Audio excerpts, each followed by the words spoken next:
Hello friends, good morning, नमस्कार। हमारे YouTube channel A plus I S academy में आपका बहुत बहुत स्वागत है।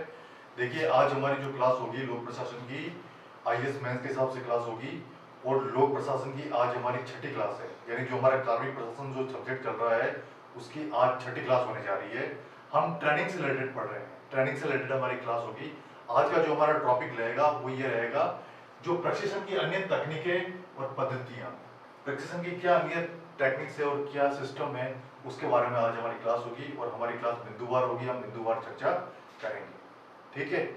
और आईएएस मेंस के हिसाब से क्लास होगी और लोक प्रशासन सब्जेक्ट हम पढ़ रहे हैं, ये बात आप विशेष रूप से ध्यान रखें। और आईएएस मेंस का एग्जाम रिटर्न एग्जामिनेशन है, आपके 2 पेपर होते हैं, पेपर फर्स्ट और पेपर सेकंड। लगभग 3 घंटे का ये पेपर होता है, तो आप लोग अच्छी तरह से प्रिपेयर करें, अच्छी तैयारी करें और लिखते हुए अभ्यास करें और टाइम मैनेजमेंट का भी आप लोग ध्यान रखें, ठीक है। हम स्टार्ट करते हैं प्रशिक्षण की अन्य तकनीक।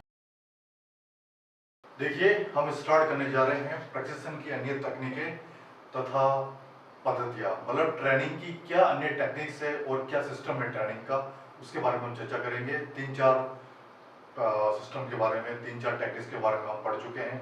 आज हम नेक्स्ट टेक्निक के बारे में स्टडी करेंगे, हैं, ठीक है। तो प्रशिक्षण की जो अन्य तकनीकों में आपकी तकनीक है भूमिका अभिनय। अब देखिए, भूमिका अभिनय से यह क्या तात्पर्य है, ये प्रशिक्षण में कैसे हेल्पफुल है, प्रशिक्षण की ये कैसे टेक्निक है, इसके बारे में मैं आपको बताऊंगा कि भूमिका अभिनय से ट्रेनिंग कैसे दी जाती है। तो भूमिका अभिनय से क्या तात्पर्य है, इसमें प्रशिक्षु के सामने वास्तविक परिस्थिति को पैदा किया जाता है। अच्छा, यानी इसमें जो भी ट्रेनिंग लेने वाले हैं, जो प्रशिक्षु है, जो ट्रेनिंग प्राप्त कर रहे हैं, जो प्रोफेशनल है, उसके सामने वास्तविक कंडीशन को रखा जाता है, वास्तविक कंडीशन को पैदा किया जाता है, वास्तविक कंडीशन से उन्हें अवगत कराया जाता है कि वास्तव में अभी कंडीशन आपकी क्या है, ठीक है। नेक्स्ट आगे, जिसमें वे अपने काम के प्रति भूमिका अदा कर सके। उसमें ऐसा है कि वो काम के प्रति समर्पित हो और काम के प्रति अपनी भूमिका अदा कर सके, यानी काम के प्रति समर्पित होना चाहिए, fully devoted in whole work, अपने काम के प्रति समर्पित होना चाहिए, ठीक है। नेक्स्ट, ये प्रशिक्षण प्रदर्शन के द्वारा किया जाता है। ये जो ट्रेनिंग है परफॉर्मेंस के द्वारा की जाती है, परफॉर्मेंस के द्वारा ये ट्रेनिंग फुलफिल की जाती है। ये प्रशिक्षण परफॉर्मेंस के द्वारा दिया जाता है, परफॉर्मेंस के द्वारा ये प्रदान किया जाता है, प्रदर्शन के द्वारा ये प्रदान किया जाता है, ठीक है। और इसके बाद भाग लेने वालों के व्यवहार पर परिचर्चा की जाती है। इसके बाद क्या किया जाता है, भाग लेने वाले, जो ट्रेनिंग में भाग लेने वाले, उनके व्यवहार पर परिचर्चा की जाती है। यानी जो भी पार्टिसिपेट करते हैं, जो ट्रेनिंग में पार्टिसिपेट करते हैं, उनके बिहेवियर के ऊपर परिचर्चा की जाती है, बिहेवियर के ऊपर चर्चा की जाती है, ठीक है। अब है नेक्स्ट जो सिस्टम है आपका है, वो है प्रबंधन खेल। देखिए, मैनेजमेंट प्ले, प्रबंधन खेल से क्या तात्पर्य है, ट्रेनिंग कैसे क्या रिलेटेड है, प्रबंधन खेल कैसे ट्रेनिंग की एक टेक्निक है, उसके बारे में आपको बताता हूं। प्रबंधन खेल से तात्पर्य इसमें यह है कि इसमें प्रशिक्षुओं की निर्णय निर्माण शैली और इसमें सम्मिलित व्यवहार की जांच करने और परिचर्चा तथा निरीक्षण के माध्यम से उनकी कमियां हल करने में मदद मिलती है। देखिए, इसमें क्या किया जाता है, जो प्रोफेशनल होते हैं, जो प्रशिक्षु होते हैं, उनकी सबसे पहली बात तो है निर्णय निर्माण शैली, यानी निर्णय लेने की क्षमता, कोई भी निर्माण की क्षमता, शैली वो कैसे है, और उनकी जांच करना तथा परिचर्चा तथा निरीक्षण के माध्यम से की जाए कि निरीक्षण के माध्यम से उनकी कमियां हल करने में मदद मिलती है। यानी प्रशिक्षुओं को ऐसे ट्रेन किया जाता है कि उनकी जो कमियां हैं, उनकी कमियों को हम कैसे हल कर सके और कैसे उनको बेहतर ट्रेनिंग देके हम बेहतर प्रशिक्षु तैयार कर सके। यानी उनको कमियों को बताकर, उनकी कमियों को दूर करके फिर उनको ट्रेन किया जाता है। ये प्रशिक्षण की सबसे बेटर टेक्निक मानी जाती है खेल प्रबंधन। इतना आपको याद रखना है, बहुत अच्छी टेक्निक है, बहुत अच्छे सिस्टम है, बहुत अच्छी टेक्निक है, ठीक है। देखिए, ट्रेनिंग की आपकी अगली टेक्निक का क्या नाम है, संवेदनशील प्रशिक्षण। अब देखिए, संवेदनशील एक वर्ड होता है, संवेदनशील होना, हम कहते हैं संवेदनशील है, काफी उसके प्रति काफी मतलब प्रत्यक्ष रूप से सोचने वाली बात है।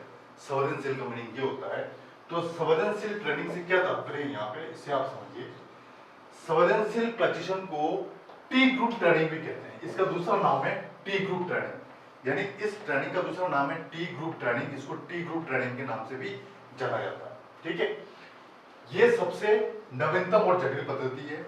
ये प्रशिक्षण की सबसे नवीनतम, न्यू और काफी कॉम्प्लेक्स सिस्टम है, काफी जटिल पद्धति है। इसमें जो भी प्रक्रिया होती है वो काफी जटिल होती है, काफी कॉम्प्लेक्स होती है।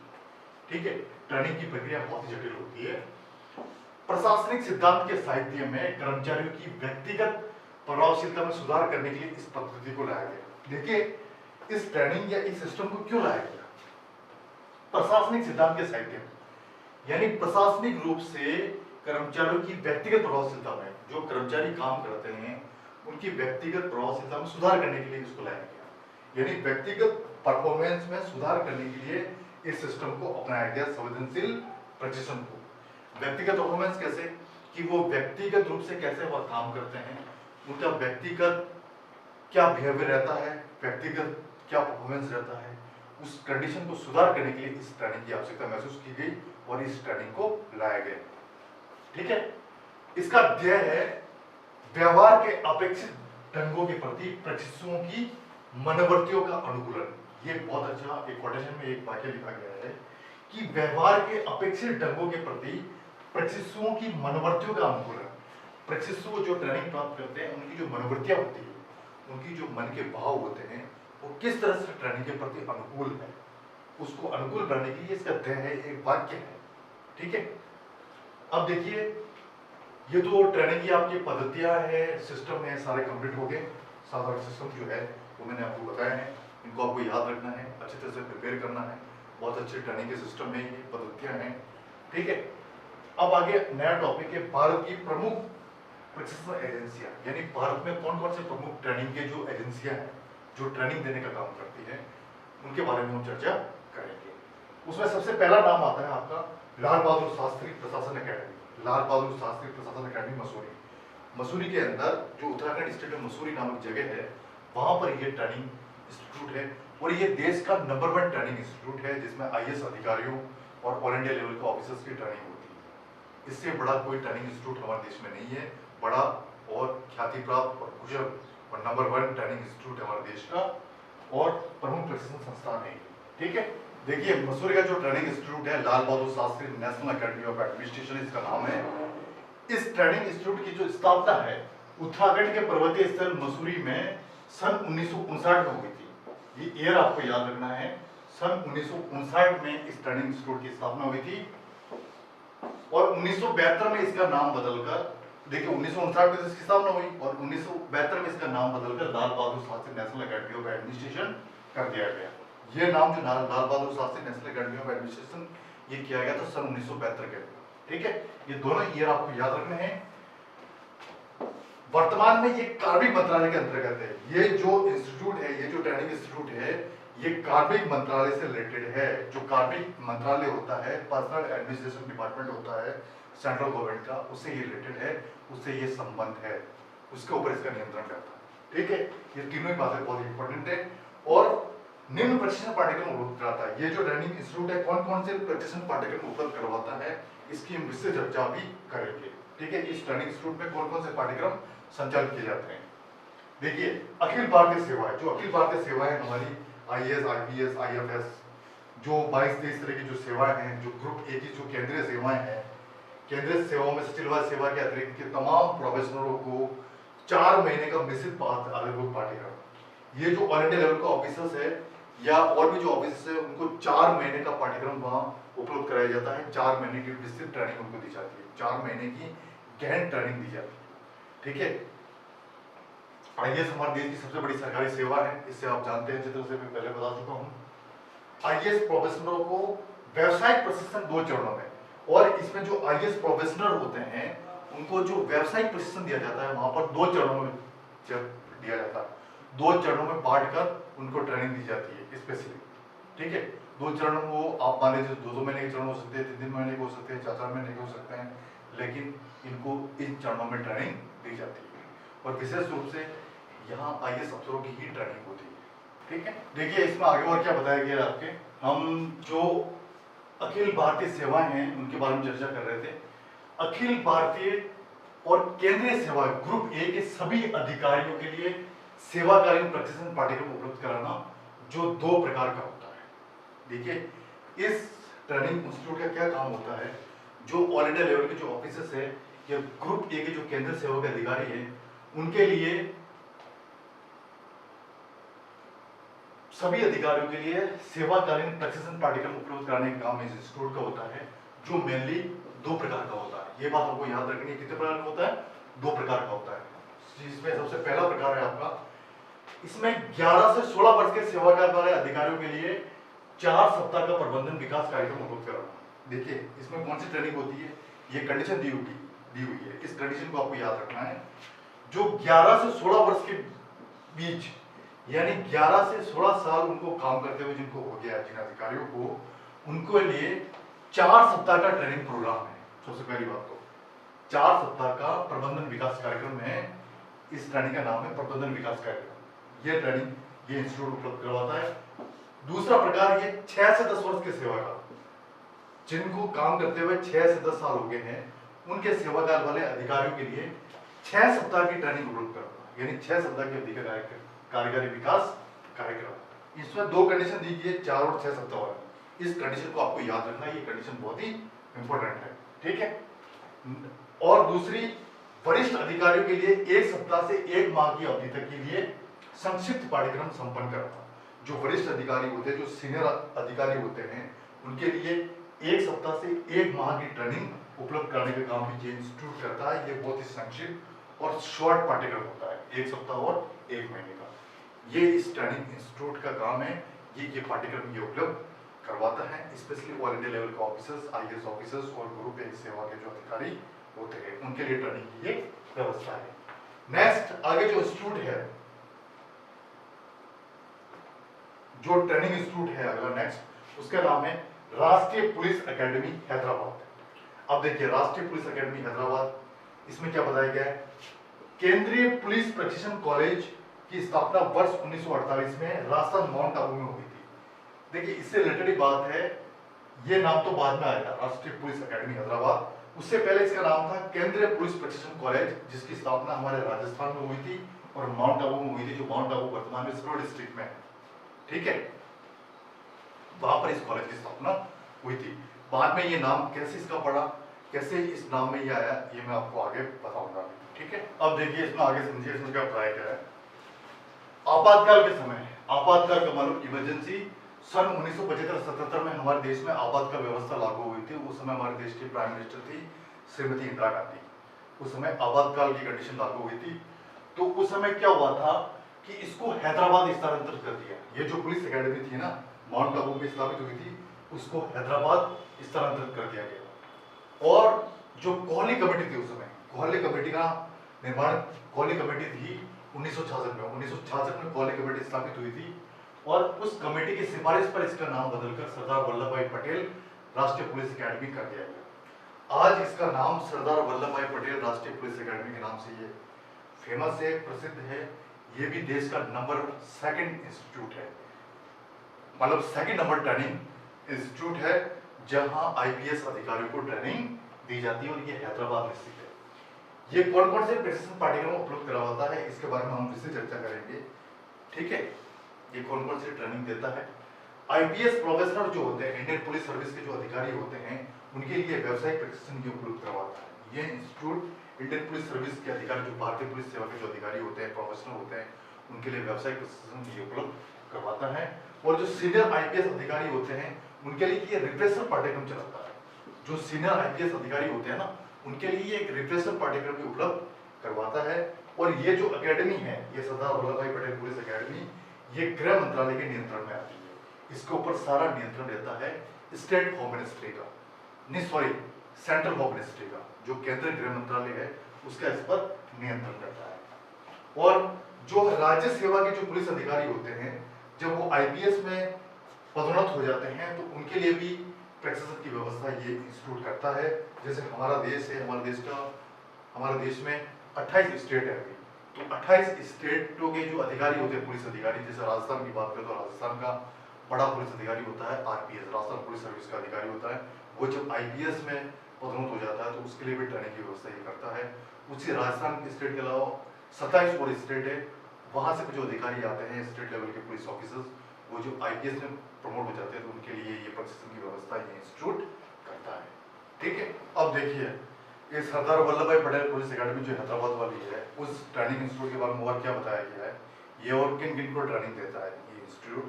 तो जो अर्धसैनिक बल होते हैं, अब एक नया वर्ड आया है अर्धसैनिक बल। अर्धसैनिक बल कौन से होते हैं, इसको मैं बता देता हूँ। ये भी केंद्र सरकार से रिलेटेड बल होते हैं। अर्धसैनिक बलों में आपका सीआरपीएफ, सीआईएसएफ, आईटीबीपी, बीएसएफ, ये सारे जो होते हैं, केंद्रीय रिजर्व पुलिस फोर्स, केंद्रीय industrial security force, border security force, Indian Tibet police force, ये सारे अर्धसैनिक बलों में आते हैं। और राज्य पुलिस के जो प्रशासन संस्थान है, उनके लिए जो मार्गदर्शकों को प्रशिक्षित करना, अर्धसैनिक बलों और राज्य पुलिस के जो प्रशिक्षण संस्थान है, उनको जो ट्रेनिंग देने वाले हैं, उनको भी ट्रेन करने का काम ये इंस्टीट्यूट करता है। ये बात आपको याद रखनी है। अब जो अगला ट्रेनिंग इंस्टीट्यूट है, उसका नाम है राष्ट्रीय वन एकेडमी देहरादून। ठीक है, राष्ट्रीय वन एकेडमी देहरादून। इस ट्रेनिंग इंस्टीट्यूट का क्या काम है, ये किसको ट्रेनिंग देता है? इंडियन फॉरेस्ट सर्विस की स्थापना देहरादून में वर्ष 1938 में की गई थी। इंडियन फॉरेस्ट सर्विस की स्थापना, इस ट्रेनिंग इंस्टीट्यूट की स्थापना सन 1938 में देहरादून में की गई थी, जो उत्तराखंड की राजधानी है, उत्तराखंड स्टेट में। ठीक है, ये बात आपको याद रखनी है। और वर्ष 1987 में इसका नाम बदलकर, पहले तो इसका नाम राष्ट्रीय वन एकेडमी था देहरादून, और 1987 में इसका नाम बदलकर इंदिरा गांधी राष्ट्रीय वन एकेडमी कर दिया गया। अब इसका नाम इंदिरा गांधी राष्ट्रीय वन एकेडमी के नाम से प्रसिद्ध है, और यह हैदराबाद में स्थित है। ठीक है, यह पर्यावरण एवं वन मंत्रालय के प्रशासनिक नियंत्रण में कार्य करती है। देखो ये बात बहुत इंपॉर्टेंट है, very very important, very IMP. ये पर्यावरण एवं वन मंत्रालय के प्रशासनिक नियंत्रण में कार्य करती है। ये जो एकेडमी है, ये जो ट्रेनिंग इंस्टीट्यूट है, ये पर्यावरण और वन मंत्रालय के नियंत्रण में कार्य करती है। और ये कौन कौन से ट्रेनिंग पाठ्यक्रम उपलब्ध करवाती है, उनके बारे में आपको बताऊंगा। एक एक पाठ्यक्रम के बारे में हम चर्चा करेंगे, जिन ट्रेनिंग पाठ्यक्रम को ये इंस्टीट्यूट उपलब्ध करवाता है। ठीक है, अब देखिए, ये जो देहरादून वाला जो इंस्टीट्यूट है भारतीय वन सेवा का, फॉरेस्ट जो अकेडमी है, ये क्या काम करता है, ये कौन कौन से ट्रेनिंग उपलब्ध करवाता है? भारतीय वन सेवा, भारतीय वन सेवा यानी जो आईएफएस, इसको शॉर्ट बोलते हैं Indian forest service. Indian forest service के जो प्रोफेसरी होते हैं, जो अधिकारी होते हैं, जो ट्रेनिंग पीरियड में होते हैं, उनके लिए व्यावसायिक पाठ्यक्रम उपलब्ध करवाने का काम ये इंस्टीट्यूट करता है। वरिष्ठ आईएफएस अधिकारियों के लिए सेवाकालीन प्रशिक्षण पाठ्यक्रम भी उपलब्ध करवाता है। ठीक है, यानी फ्रेशर और वरिष्ठ दोनों आईएफएस अधिकारियों के लिए रिफ्रेशर पाठ्यक्रम उपलब्ध करवाने का काम ये इंस्टीट्यूट करता है, ये ट्रेनिंग देता है फॉरेस्ट अकेडमी। ठीक है, आईएफएस से में प्रोन्नत होने वाले राज्य वन सेवा के अधिकारियों के लिए प्रवेश प्रशिक्षण। जैसे हमारा देश, हमारा स्टेट है राजस्थान, राजस्थान के जो फॉरेस्ट अधिकारी होते हैं उनको कहते हैं आरएफएस, राजस्थान फॉरेस्ट सर्विस के ऑफिसर होते हैं। आरएफएस से जब वो आईएफएस में प्रमोट हो जाते हैं, आईएफएस अधिकारी बन जाते हैं, उनकी पदोन्नति हो जाती है, तो उन अधिकारियों का ट्रेनिंग देने का काम भी ये इंस्टीट्यूट करता है। हमारे देश में 28 राज्य, तो 28 राज्यों के जो फॉरेस्ट ऑफिसर होते हैं, वो पदोन्नत होकर जब आईएफएस बनते हैं, तो उनकी ट्रेनिंग का काम भी ये इंस्टीट्यूट करता है। ठीक है, अगला इंस्टीट्यूट है भारतीय लोक प्रशासन संस्थान, IIPA, Indian institute of public administration. ये नई दिल्ली में स्थित है। ये किनको ट्रेनिंग देता है? इसकी स्थापना दिल्ली में 1954 में हुई थी, ये बात आपको याद रखनी है। आईआईपीए की स्थापना सन 1954 में हुई थी, और किस कमेटी की रिपोर्ट के आधार पर हुई थी? पॉल एच एपलेबी ये कमेटी थी, 1953 में इस कमेटी की स्थापना हुई थी। इसकी रिपोर्ट की सिफारिश पर आईआईपीए की स्थापना की गई थी।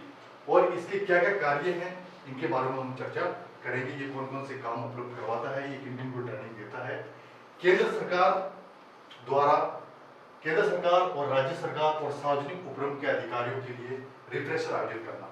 केंद्र सरकार के अधिकारी, राज्य सरकार के अधिकारी और सार्वजनिक उपक्रमों के जो अधिकारी होता है, उनके लिए रिफ्रेशर कोर्स संचालित ये इंस्टीट्यूट करता है। सार्वजनिक उपक्रम से तात्पर्य जो हमारी नवरत्न कंपनियां हैं, जैसे ओएनजीसी है, एचपीसीएल है, उसके जो अधिकारी होते हैं, उनकी ट्रेनिंग देने का काम भी ये इंस्टीट्यूट करता है। ये सारे अधिकारियों की ट्रेनिंग आईआईपीए में आयोजित की जाती है। ठीक है, देखिए, ये जो आईआईपीए इंस्टीट्यूट है, ये अर्ध सरकारी संस्था है, ये सेमी गवर्नमेंट ऑर्गेनाइजेशन है। ये बात आपको विशेष रूप से याद रखना है। और प्रशासनिक अनुसंधान करना, ये इसका मेन टास्क माना जाता है। Main task for IIP, IIPA का जो मेन टास्क है वो है प्रशासनिक अनुसंधान करना। इसके नाम से स्पष्ट है, इसका नाम है Indian institute of public administration. इसका मेन काम है एडमिनिस्ट्रेशन से रिलेटेड रिसर्च करना, इसका मेन टास्क माना जाता है। ठीक है। Indian journal of public administration का प्रकाशन करना, एक पत्रिका होती है जिसका नाम है इंडियन जर्नल ऑफ एडमिनिस्ट्रेशन, उसका प्रकाशन करने का काम भी आईआईपीए करता है। ठीक है। ये वर्ष 1975 से वरिष्ठ लोक सेवकों के लिए लोक प्रशासन में 9 महीने का उन्नत व्यावसायिक पाठ्यक्रम आयोजित कर रही है। ये जो संस्थान है, जो वरिष्ठ लोक सेवक होते हैं उनके लिए 9 महीने का प्रशिक्षण पाठ्यक्रम आयोजित कर रही है सन 1975 से। 1975 से ये ट्रेनिंग दे रहा है ये इंस्टीट्यूट। ठीक है। लोक प्रशासन के जो विश्वविद्यालय स्तर के जो अध्यापकों के लिए अल्पकालिक पाठ्यक्रम आयोजित करना। इस ट्रेनिंग इंस्टीट्यूट का और काम क्या है, जो लोक प्रशासन के जो अध्यापक होते हैं विश्वविद्यालय स्तर के, जो यूनिवर्सिटी कॉलेज में जो प्रोफेसर होते हैं उनके लिए ट्रेनिंग देने का काम भी ये, शॉर्ट ट्रेनिंग देने का काम भी ये इंस्टीट्यूट करता है। इस इंस्टीट्यूट की शॉर्ट फॉर्म है आईआईपीए। आईआईपीए का मतलब होता है Indian institute of public administration, और ये नई दिल्ली में स्थित है। आजादी के बाद इसकी स्थापना हुई थी। ठीक है। पब्लिक एडमिनिस्ट्रेशन से रिलेटेड अनुसंधान का काम इसका मेन कार्य माना जाता है। ठीक है। तो आज का वीडियो, आज की क्लास हमारी बहुत इंपॉर्टेंट है। आज इस मेंस के हिसाब से लोक प्रशासन की सबसे अच्छी क्लास है, कार्मिक प्रशासन की छठी क्लास आज हमारी हुई है। ठीक है। तो आज के इस वीडियो में, आज की इस क्लास में हमने डिस्कस किया है, हमने स्टार्ट की थी जो प्रशिक्षण की क्या क्या टेक्निक्स है, क्या क्या पद्धतियां हैं, उससे हमने क्लास स्टार्ट की थी। और हमारे देश में कौन कौन से ट्रेनिंग संस्थान है जो बेहतरीन इंस्टीट्यूट है उनके बारे में हमने चर्चा की है। नंबर 1 इंस्टीट्यूट है उसके बारे में हमने चर्चा की है, और भी जो ट्रेनिंग इंस्टीट्यूट है उसके बारे में आने वाली क्लास में हम चर्चा करेंगे। ठीक है। मुझे आशा है कि आज की वीडियो को आपने अच्छी तरह से देखा होगा, सुना होगा और अच्छी तरह से प्रिपरेशन की होगी। आज की क्लास बहुत ही इंपॉर्टेंट है। अगर वीडियो आपको पसंद आए तो लाइक, सब्सक्राइब, शेयर करें। और अगर आपका कोई क्वेश्चन है इस क्लास से रिलेटेड तो आप बेझिझक कोई भी क्वेश्चन पूछ सकते हैं, आपको हर क्वेश्चन का आंसर दिया जाएगा। ठीक है। आज की इस वीडियो को मैं यहीं समाप्त करता हूँ। नेक्स्ट क्लास नए वीडियो के साथ फिर मिलेंगे। ओके।